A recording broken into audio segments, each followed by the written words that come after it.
Hi guys, good morning. So, morning for today's video.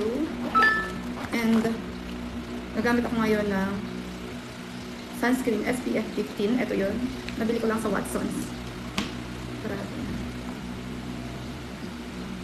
So, mahalaga talagang sa sunscreen tayo, lalo na kapag may nagtatrabaho natin, nagbibilad sa araw. So, hinahayaan ko muna siya 1 to 2 minutes i-absorb ng skin ko yung sunscreen. Ito yun. Ang ganda niya din kasi sa face. Bago ko lang itong itry kasi dati yung ginagamit ko is Snail White saka Garnier. Bago lang talaga siya. Tapos maglalagay lang ng concealer. Ito pa rin. Pretty Secret. Konti lang.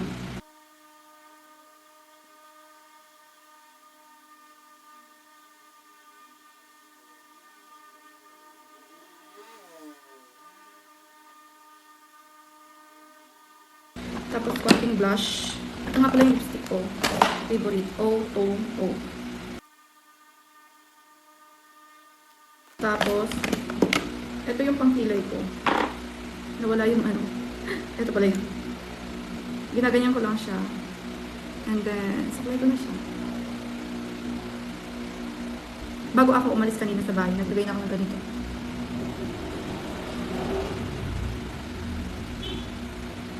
Hindi yata pantay.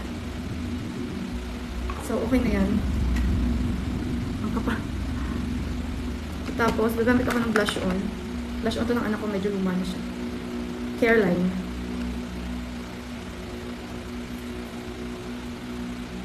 Hindi pa tayo expert of makeup, pero at least, ayan. Para presentable tayo pag may buyer.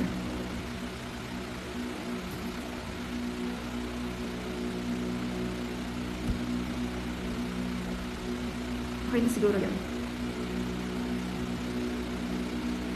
Imperfection ko nga pala itong double chin ko. So, inborn yan. Hindi ko alam kung kailan matatanggal.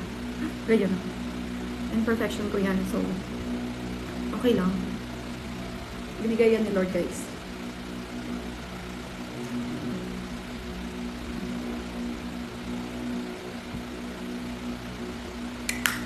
Tapos, eye curler. And that's it.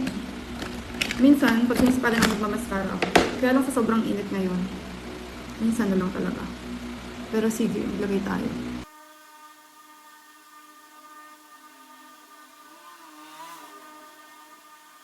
Tapos yung hair ko, ay wala nang laman. Ilalagyan ko lang ng konting deep press. Kasi magtatayuan siya. And then, wala na din kasi akong time magplansya-plansya pa ng hair.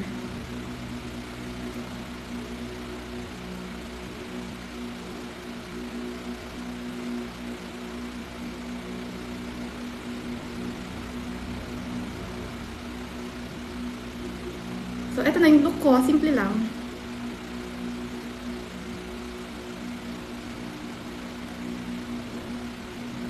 Pag nagmamadali, ganyan lang talaga guys. So, yun na. Thank you for watching. Bye!